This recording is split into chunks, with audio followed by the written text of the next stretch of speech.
കർത്താവിനെ രക്ഷകനായി സ്വീകരിക്കണമേ എന്ന് അപേക്ഷിക്കുന്നു. ഈ തുടർന്നുള്ള ശുശ്രൂഷയെല്ലാം നമ്മൾ അനുകൂലമാക്കി തീരുവാൻ, പ്രതികൂലങ്ങളെല്ലാം പ്രകൃതിയെല്ലാം നമുക്ക് അനുകൂലമാക്കി തീരുവാൻ എല്ലാവരും പ്രാർത്ഥിക്കണമെന്ന് അപേക്ഷിച്ചുകൊണ്ട് ദൈവസന്നിധി. നമുക്കിവിടെ നിലനിൽക്കും നഗരമില്ലല്ലോ, നമുക്കിവിടെ നിലനിൽക്കും വീടില്ലല്ലോ, നമുക്കിവിടെ നിലനിൽക്കും നഗരമില്ലല്ലോ, നമുക്കിവിടെ നിലനിൽക്കും വീടില്ലല്ലോ. നമ്മുടെ വീട് നിത്യമാം വീട് വാനലോകത്തില്, നമ്മുടെ വീട് നിത്യമാം വീട് വാനലോകത്തില്. വിശ്വാസനാടെ നോക്കി വേഗമോടിട, വേഗമോടിട, വേഗമോടിട.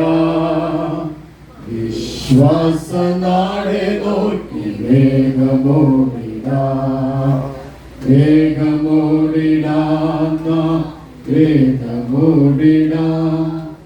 ദൈവതിരുനാമം ഈ പകൽ വാഴ്ത്തപ്പെടുമാറാകട്ടെ.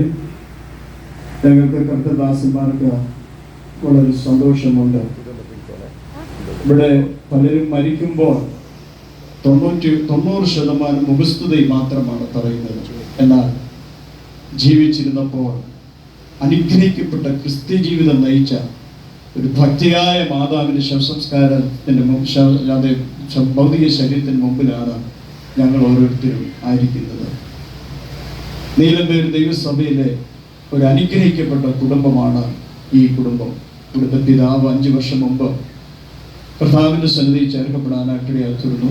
പ്രിയ മാതാവ് ഞാനിവിടെ വന്നിട്ട് 2 വർഷമാകാൻ പോകുന്നതേ ഉള്ളൂ. അതിനു മുമ്പ് ഇവിടെ ഇരിക്കുന്ന ദൈവദാസന്മാർ ഓരോരുത്തരോടും ചോദിച്ചാൽ ഈ ഭവനത്തെക്കുറിച്ച് വളരെ അനുഗ്രഹമേറിയ വാക്കുകളെ അവർക്ക് പറയാനൊക്കത്തുള്ളൂ. ഇന്നലെ കർത്താവിൻ്റെ ദാസൻ മുണ്ടക്കയത്ത് ശുശ്രൂഷിക്കുന്ന സെൻട്രൽ പാസ്റ്റർ ആയിരിക്കുന്ന സ്റ്റീവ് പാസ്റ്റർ അദ്ദേഹത്തെ ഞാൻ വിളിച്ചിട്ട് തനിക്ക് വരണമെന്ന് വളരെ ആഗ്രഹമുണ്ടായിരുന്നു. കാരണം ഈ ഭവനം അതുപോലെ ദൈവദാസന്മാരെ സ്നേഹിക്കുന്ന ഒരു ഭവനമാണ്. അതുകൊണ്ട് തനിക്ക് ഇന്ന് വെള്ളിയാഴ്ച ആയത് കാരണം അവിടെ ശുശ്രൂഷിക്കപ്പെട്ട അത്യാവശ്യമായത് കാരണം വരാഞ്ഞത് എന്ന് പറയാനായിട്ടിടയാത്തിരുന്നു. മുൻകാലങ്ങളിൽ ശുശ്രൂഷിച്ച പല ദൈവദാസന്മാരും ഇന്ന് പകൽ ഇവിടെയുണ്ട്. അവസാന ശുശ്രൂഷ ചെയ്യുന്നത് ഈ നീലമ്പേർ ദൈവസഭയിലെ മുൻകാല ശുശ്രൂഷകനായിരുന്ന കർത്താവിൻ്റെ ദാസൻ KP രാജു പാസ്റ്ററാണ്. അദ്ദേഹം നേരത്തെ തന്നെ കോത്തലയിൽ നിന്ന് പ്രദേശംപുരത്ത് നിന്ന് കടന്നു വരാനായിട്ടിടയാത്തിരുന്നു. ഞങ്ങളെ സംബന്ധിച്ച് ഈ ഭവനം എല്ലാവർക്കും പറയാൻ സാധിക്കുന്നുണ്ട്. വളരെ അനുഗ്രഹിക്കപ്പെട്ട ക്രിസ്ത്യ ജീവിതം നയിച്ച ഒരു വ്യക്തിയായിരുന്നു.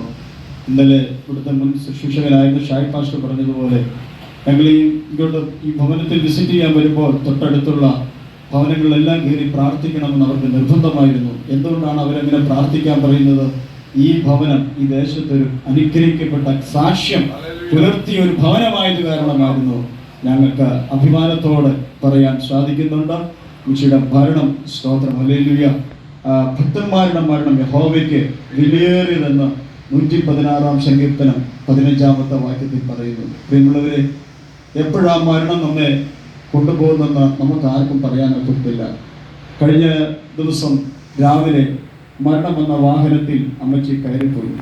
നമ്മളെല്ലാം വെയിറ്റ് ഷെഡിൽ നിൽക്കുകയാണ്. മരണം വന്ന വാഹനം നമ്മുടെ മുമ്പിലൂടെ കടന്നു പോകും. അത് നിർത്തുമ്പോൾ നാം കയറിപ്പോയേ പറ്റത്തുള്ളൂ. അതേ സ്തോത്രം, മരണത്തിൻ്റെ മുമ്പിൽ നിന്ന് ഓടി മറയാൻ നമുക്കാർക്കും തന്നെ സാധിക്കത്തില്ല. എപ്പോഴാ മരണം നമ്മെ വേട്ടയാടുന്നെന്ന് ആർക്കും പറയാൻ സാധിക്കത്തില്ല. കഴിഞ്ഞ ദിവസം എൻ്റെ ഒരു സ്നേഹിതൻ ഞങ്ങളുടെ വീടിൻ്റെ അടുത്ത് അദ്ദേഹം രാവിലെ പ്രാർത്ഥിച്ചു. കുടുംബ പ്രാർത്ഥന കഴിഞ്ഞ് വേദപുസ്തകം ബൈബിള് വായിച്ചുകൊണ്ടിരിക്കുന്ന സമയത്ത് ഭാര്യ നോക്കുമ്പോൾ അച്ഛൻ ഉറങ്ങിക്കൊണ്ടിരിക്കുന്നതാണ് കാണുന്നത്. കുറേ സമയമായിട്ട് അച്ഛൻ ഒരു അനുഭവം കാണുന്നില്ല. ചെന്ന് നോക്കുമ്പോൾ അച്ഛൻ വേദപുസ്തകം വായിച്ചുകൊണ്ട് തന്നെ കർത്താവിൻ്റെ സന്നിധി ചേർക്കപ്പെടാനായിട്ടിടയായിരുന്നു. മറ്റൊരു പിതാവ് മാസയോഗത്തിന് എനിക്കൊരു സാക്ഷ്യം പറയണമെന്ന് പാസ്റ്റർമാരുടെ അനുവാദം ചോദിച്ചു. മാസയോഗത്തിന് താൻ തൻ്റെ അനുഭവ സാക്ഷ്യം പറഞ്ഞു. ആ കസാലയിൽ പോയി ഇരിക്കുകയും തൻ കർത്താവിൻ്റെ സന്നിധിയിൽ ചേർക്കപ്പെടാനായിട്ടിടയാക്കുന്നു. ഇന്ന് പകൽ ക്രിസ്ത്യാനിയായി ജനിച്ചതുകൊണ്ട് ഒരിക്കൽ പോലും കർത്താവിൻ്റെ സന്നിധി ചേർക്കപ്പെടത്തില്ല. കർത്താവിൻ്റെ സന്നിധി ചേർക്കപ്പെടണമെങ്കിൽ യേശു ക്രിസ്തുവിനെ രക്ഷകനായി സ്വീകരിക്കണം. ഇന്ന് പകൽ ഇവിടെ അനേക ദൈവദാസന്മാരുണ്ട്.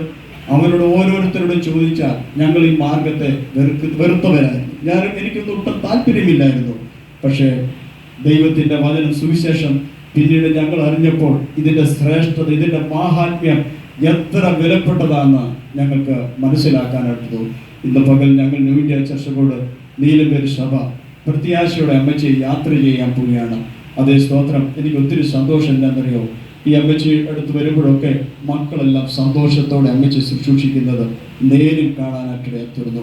അമ്മച്ചിക്ക് അങ്ങനെ, ജോസാൻ എന്നോട് പറഞ്ഞു, അമ്മച്ചിക്ക് അങ്ങനെ അസുഖങ്ങളൊന്നും വന്ന ആളല്ല. എന്നാൽ പെട്ടെന്നായിരുന്നു 3 ആഴ്ച മുമ്പ് ശരീരം ഒന്ന് വീക്കായി മെഡിക്കോളിലേക്ക് കടന്നു പോയത്. പിന്നീട് അതേ സ്തോത്രം രോഗം മൂർച്ഛിക്കാനായിട്ടിടയായിരുന്നു. മക്കളെല്ലാവരും അമ്മച്ചിക്ക് ദൈവം 5 മക്കളെയാണ് കൊടുത്തത്. 5 പേരും അനുഗ്രഹിക്കപ്പെട്ടിരുന്നത് അമ്മച്ചിയെ ശുശ്രൂഷിക്കുന്നത് കാണാനുള്ള ഭാഗ്യം ഉണ്ടാകാനായിട്ടിടയായിരുന്നു. ഈ കാലഘട്ടത്തിൽ ഓൾഡ് ഏജ് ഹോം വർദ്ധിച്ചുകൊണ്ടിരിക്കുക. അതേ സ്തോത്രം. വളർത്തിക്കൊണ്ടുവന്ന മക്കൾ മാതാപിതാക്കളെ കൊണ്ട് ഓൾഡ് ഏജ് ഹോമിൽ കൊണ്ട് തള്ളിക്കളയുന്ന അവസ്ഥ ഈ കാലഘട്ടത്തിൽ അത് വർദ്ധിക്കുമ്പോൾ പ്രിയ അമ്മച്ചിക്ക് അങ്ങനെ ഒരു അവസ്ഥ ഉണ്ടാകാതെ മക്കൾ നല്ല ഭംഗിയോടെ ഞങ്ങൾ നേരിൽ കാണാനായിട്ടിടയായിരുന്നു. സ്തോത്രം. എന്നോടൊരു പോലീസ് ഓഫീസർ പറയാനായിട്ടിടയായിരുന്നു, തൻ്റെ മാതാവ് എൻ്റെ വിശ്വാസിയാണ്, അമ്മച്ചിയുടെ മകൻ പോലീസുകാരനാണ്, അമ്മച്ചിയുടെ മരുമകൻ പോലീസ് ഓഫീസറുണ്ട്. അദ്ദേഹം എന്നോട് പറഞ്ഞൊരു കാര്യമുണ്ട്, പാസ്റ്ററെ, ഒരിക്കൽ സ്തോത്രം മക്കളെ കൊണ്ട് അതുകൊണ്ട്